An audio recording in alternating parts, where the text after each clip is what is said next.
What's the strangest thing a fan has ever asked you to do?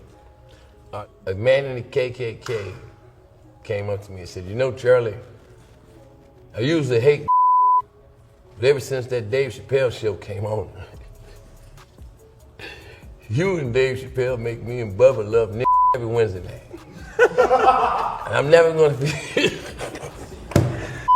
What you waiting for, Cool Breeze? Get buck naked right now! Get it off, son! Charlie, what would you say was your favorite memory of being a bodyguard? My favorite memory of being a bodyguard was probably whipping somebody's ass. I don't know. That's the best part of the job. Charlie Murphy was a national treasure. From the Navy to working as a bodyguard to becoming a global star. And he never needed to exaggerate. Not when stories like this one exist. Walked into a 7-Eleven today, you know, to buy me some rolling papers. Because yes, I do smoke weed every now and then. Hell yeah. Like once an hour. Yeah, walked in the 7-Eleven and said, I want some rolling papers. Dude behind the counter got pissed off, man. We don't sell drug paraphernalia here. I was like, really? Why not? You sell alcohol here? Yeah, you got condoms, you got sex pills. You even selling ham sandwiches. And you a Muslim.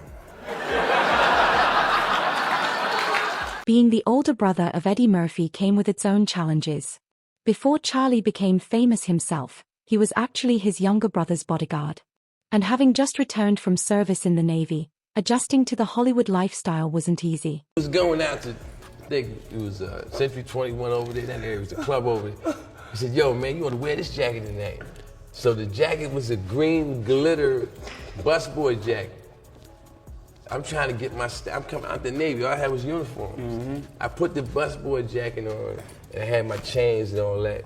And then we went to the club, and I thought I was clean, and we walking through the club, and I hear everybody go, yeah, man, it's Eddie Murphy, man. Oh, hey, who's that behind the Oh, that's his bro. What that do?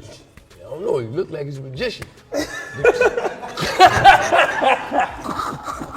You might think being the older brother of a superstar could be bittersweet, especially for someone like Charlie. So watching Eddie's success had to be bittersweet for a guy like you because no, you're the... it was not bittersweet. It was, I can't tell you bitter. how proud I am about my brother. There's nothing bitter about it. Be honest for a minute. I'm being totally honest. There must have been times. I'm explaining to you why I wasn't. All right. I know my family's history.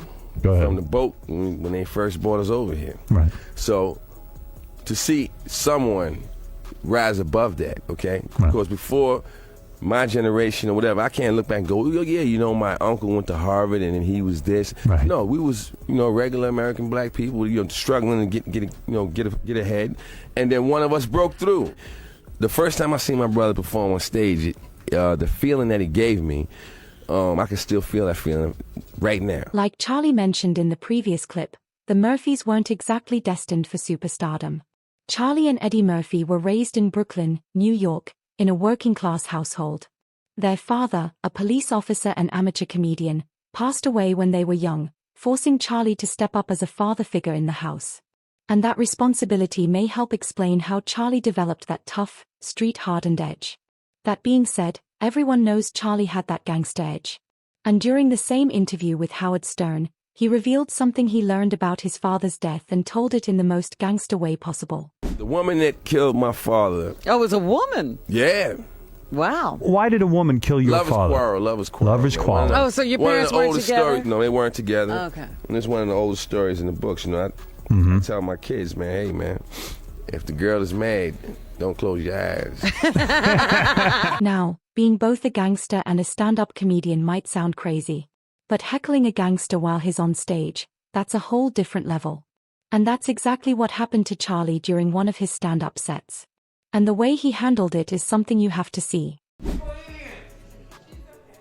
listen, guy, you seem to want to be a comedian. And I'm gonna be honest with you, I'm an equal opportunity employer. You got 2 minutes, come on up here, man. Come on up here, word, Mark. No, hold on, wait, if you keep making outbursts and laughing, you funny, right? Come on up here and be funny. I don't really want to come. I don't have any jokes. I work at the post office. Shut the up, man. But being tough and street-hardened didn't make him any less funny. In fact, some would argue it made him even better. His style might come off as harsh by today's standards, but no one can deny that at his peak, Charlie was one of the funniest men on the planet, and so highly respected. Not many people would dare disrespect Charlie, let alone straight up diss him. But during one of his stand-up sets, he told a story about the one time he got roasted so badly, he actually had to agree. Like Hurricane Sandy. Remember Hurricane Sandy? Hurricane Sandy left me without power for 5 days. I was not prepared to not have power for 5 days. 5 days is long enough for your kids to start second-guessing your authority.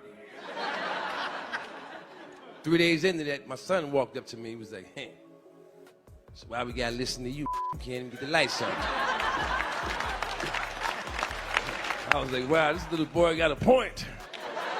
While his stand-up specials were undeniably funny, they weren't the only reason Charlie became a superstar. That credit largely goes to Chappelle's show, where Dave Chappelle turned Charlie's wild stories into iconic sketches. The show became an instant hit, launching both Dave and Charlie to the top of Hollywood. But it didn't last long. Chappelle's show came to an abrupt end during the filming of season 3 when Dave Chappelle walked away. And just like that, the series that took over America was gone. But even though the show ended, Charlie's sketches lived on, becoming pop culture classics, just like this one, where Charlie and Eddie Murphy get into an altercation with Rick James. Rick is incorrigible, you know, he shows up at my brother's house, up. Nice place, And he gets on the couch and says, why don't I stretch out? and just started grinding mud on us. Your couch, buy another one, you rich mother. And we standing there looking at him. He's looking right in our eyes as he grinds this mud. We went over there. Like, hey, Charlie, baby. Oh. And we held him down. And we just wailed on his legs. Ah! You were cold as ice. But still, Rick James, even after taking a beating like that, your couch. I haven't kicked out of better homes than this. I'll be back. my brother, you know, he's a lot more compassionate than I am. He's looking and Lemon's driving off. We said, wow, man, Rick really needs help. I was like, yo, we just gave him some help. And it's not just Rick James. His story about playing a game of basketball with Prince also became one of the most iconic sketches from the show.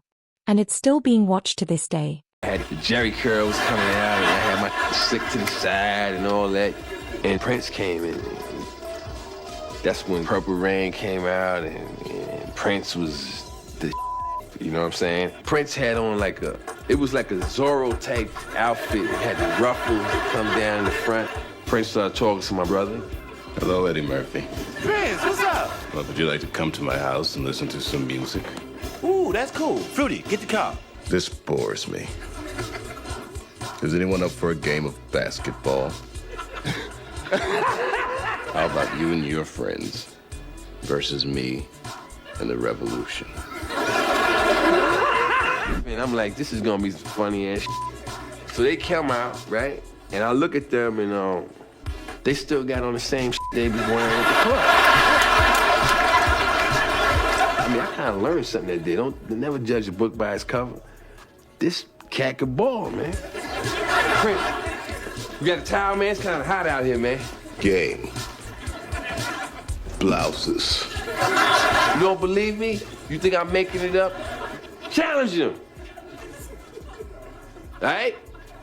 And make sure your people is there to see the game. Because you might get embarrassed. Trust me. During another appearance on Howard Stern's show, Charlie Murphy finally revealed what really happened during that fateful basketball game with Prince. And after watching this next clip, you might just learn not to judge a book by its cover.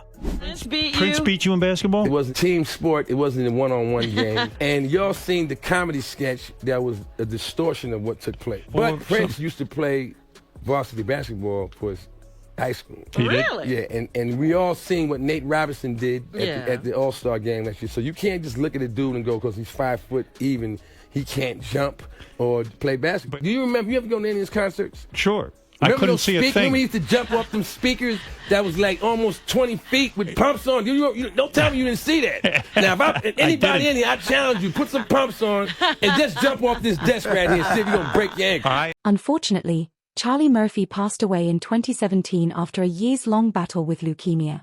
But even years after his passing, his legacy continues to live on. From his legendary sketches on Chappelle's Show to his unforgettable stand-up performances and even his voice acting roles in games like Grand Theft Auto San Andreas, one of the most successful video games in history, Charlie left a mark across multiple generations. It's safe to say that Charlie Murphy remains one of the most influential comedians of his time, and his impact on comedy is still being felt today. Very large part of the reason that I got to be successful. Like literally, he changed my life just by saying, I fought Rick James many times. We were like, what? And he had great stories, and he was also a real nurturing dude. I think he gave me great advice. Like I miss his presence, man. I was real sad to hear he died. What's your favorite Charlie Murphy moment? Let us know in the comments. And don't forget to like and subscribe for a video just like this.